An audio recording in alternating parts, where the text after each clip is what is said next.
Hello everyone, I'm Arena International Master and FIDE instructor Rishikesh Chavan. Welcome to my YouTube channel. This is Chess Made Simple and today's topic is back rank. So let's start. As you can see, white plays from this side. So this is white's front side and that way this is white's back side. So we can say that the first rank is white's back rank. Same way, black plays towards this side. So this is black's backside. So here again we can say that the eighth rank is black's back rank. So the first rank is white's back rank and the eighth rank is black's back rank. Right now we are just learning about the concept of back rank. So what is a back rank weakness? Let's move ahead. Now look at this black king.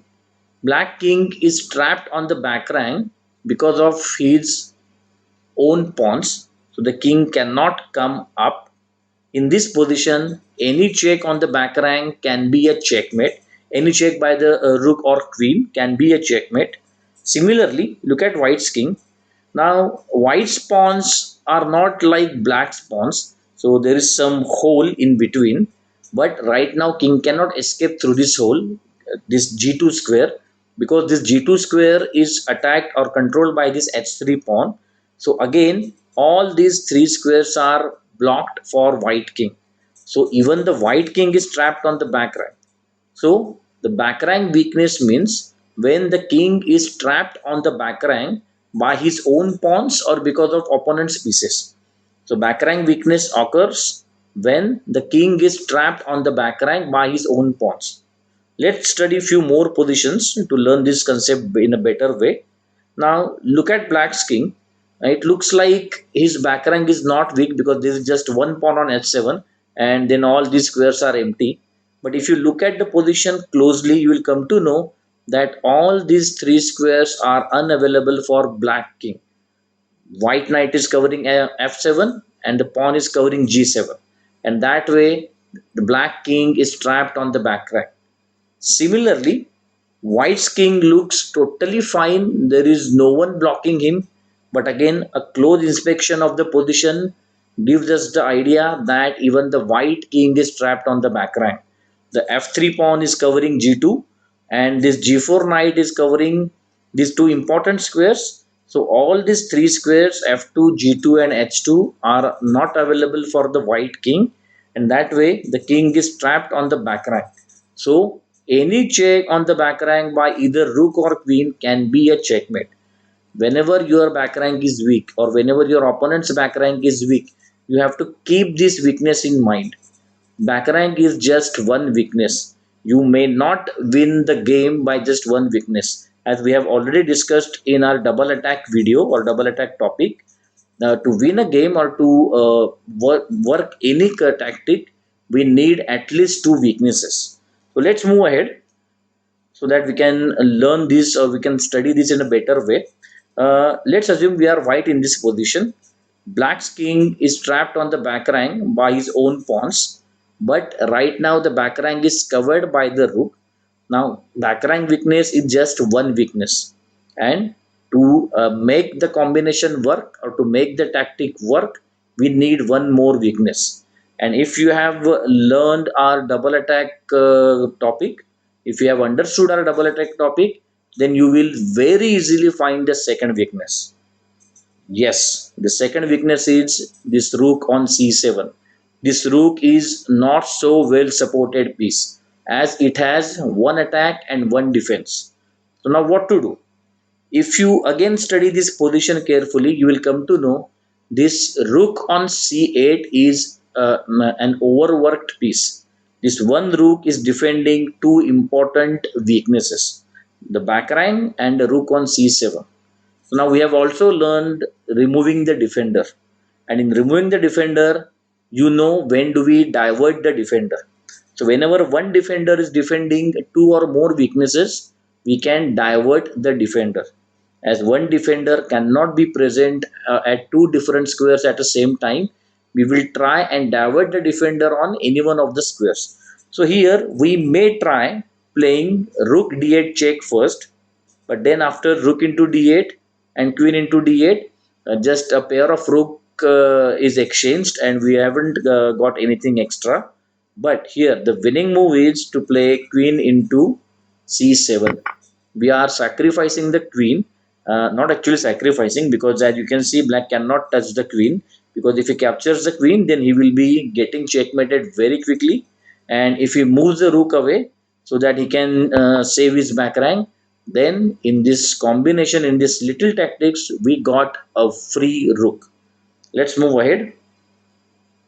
Same thing we can use over here. Again, black's back rank is weak as he is trapped on the back rank by his own pawns. But again, this weakness is covered by the rook.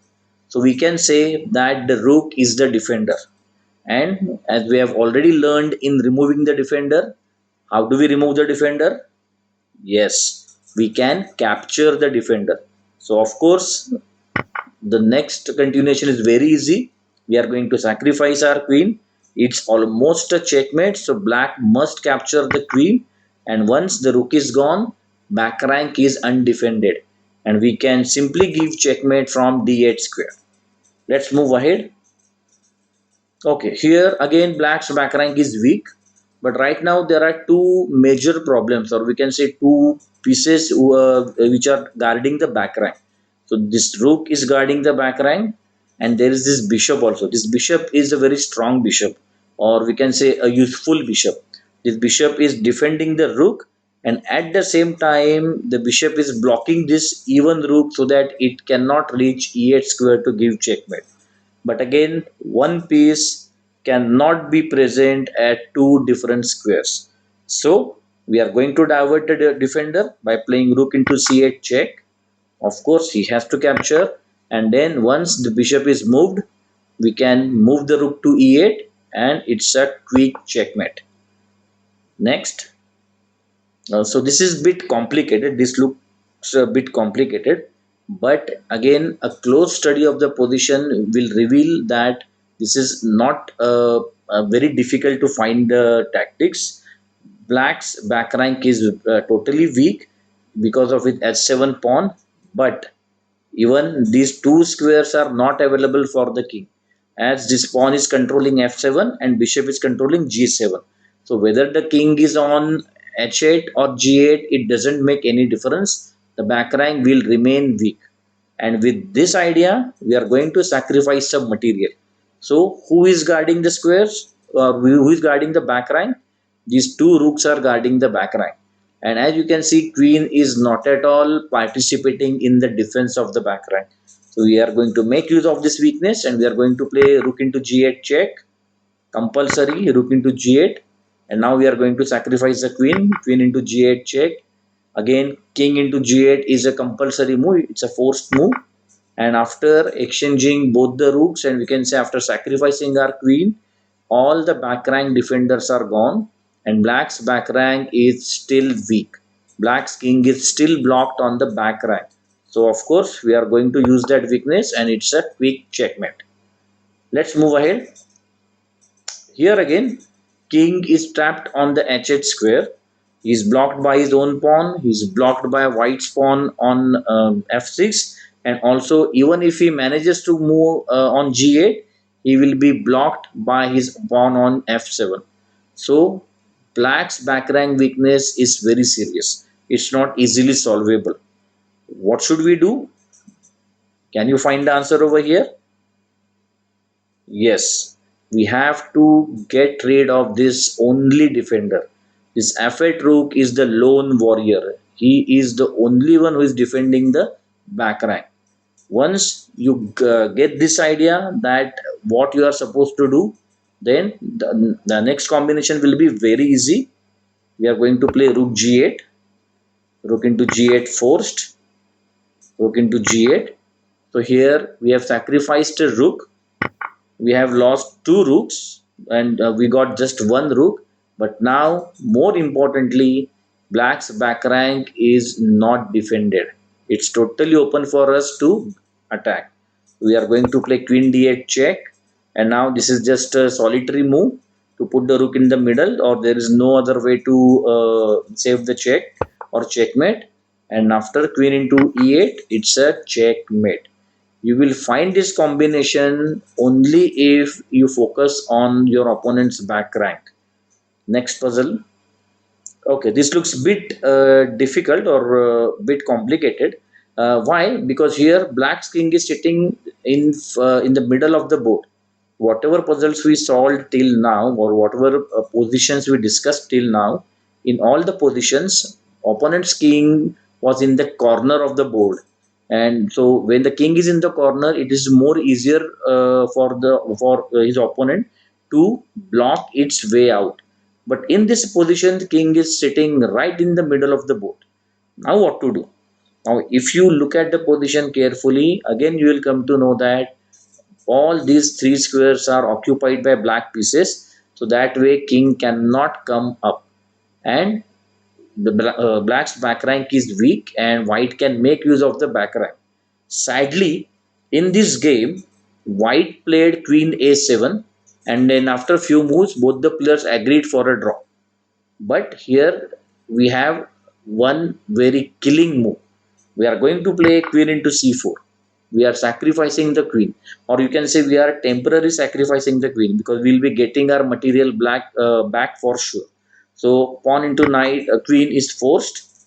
Once b into c4 is done, now as you can see, the rook on b1 has a clear access to the last rank or black's back rank. We are going to use that back rank weakness. It's a check. Now what should black play? He cannot play a bishop to c8 just to save the queen, because after bishop c8 he is going to lose every single piece of his. For example, after bishop c8, rook into c8, again white black's back rank is still weak, so he has to sacrifice the queen. Rook into queen, again he has to move the king up, and then rook into rook. As you can see, just by giving one queen we could capture all of black's pieces. But what if he sacrifices the queen, or what if he gives back the queen? For example, in this position, instead of putting the bishop in the middle, he can play queen to d8. So the idea is he is giving back the extra material. But here again we are getting more material, because after rook into d8 check, king into d8, bishop is pinned. And I hope you remember what we discussed in our video pin.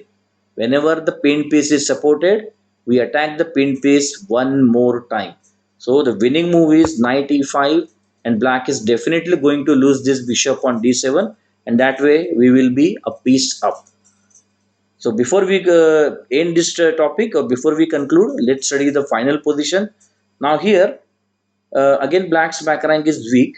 The king is trapped on the back rank and is blocked by his own pawns. Also, for now, there is a defender of the back rank, but the defender is under attack. Right now, black doesn't have to worry because that defender is well supported. So what do we do? How do we use the back rank weakness? Yes, we'll start with removing the defender first. If we can remove this queen from rook safety, then there is just mate in 1 coming up. So we are going to play queen d4. Now black must keep his rook supported by the queen. That way he must keep his queen on this diagonal. As you can see, all these squares are not available for the queen. So queen is forced to move on a3. We are going to put pressure on the that weak rook. Now this is a battery. There are two pieces attacking one rook on f8, and there is only one defender. So black is again forced to play king g8. He is giving that extra support to the attacked rook. Of course, as you can calculate on your own, capturing the rook is out of the question, because after rook into rook and queen into rook, black has to give up the queen, and still he will get checkmated after queen into f8. So he's going to play king to g8. We are going to kick the king away. So again it's a check.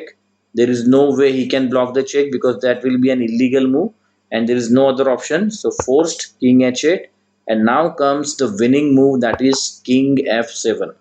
Now, all these tactical blows are based on one single motive, that is back rank weakness.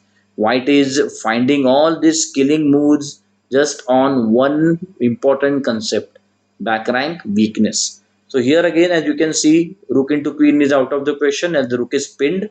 It is an absolute pin. And after rook into rook, queen into rook check, and after sacrificing the queen, black will be checkmated. What should black do over here? He cannot put this rook just over here. He cannot push the pawn and save his king, because even if he saves the back rank, he will be losing the rook for free, and then winning the game with one extra rook is just a piece of cake for white. So he starts giving all kind of checks. So he starts giving this check with d6. So what should white do over here? Black's position is very difficult. It's impossible to save the rook, but still white has to play very carefully. For example, here if you play something like g6, then there can be a perpetual check coming up, or if the king moves on to g2, then it will be curtains for white. White will lose this winning game. How? Let's see. So for example, g3, let's say he gives this check and king moves to g2 just to avoid this perpetual check from c1, sorry, from c1.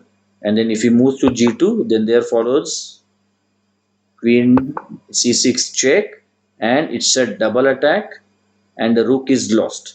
And instead of winning this game, now white should resign the game. So how should white stop this check? Yes, the only move is to play f5, but there is still some tactics or tricky ideas for black. Queen at 6 check. Again, he is hoping white to go on g1, so that he can keep giving all these checks. But now the correct move is king g3, and all the checks have stopped. There is just one check coming up, which is queen to g6. But after this check, we will simply capture the queens, and now we got a free rook. Again, this whole idea was based on back rank weakness. So, whenever you are calculating, whenever you are finding opponent's weaknesses, or you are finding a plan, keep looking for the back rank weakness, because this back rank weakness can help you win a lost game, but at the same time, it can cost you a winning game. You may lose even being in the winning game. So you have to take all this concept, all these points in mind, give proper importance to the back rank, and then you maybe you can have some brilliant sacrifices and brilliant tactics coming up your way. I hope you understood today's topic, that is a back rank. So see you next time. Thank you very much, everyone.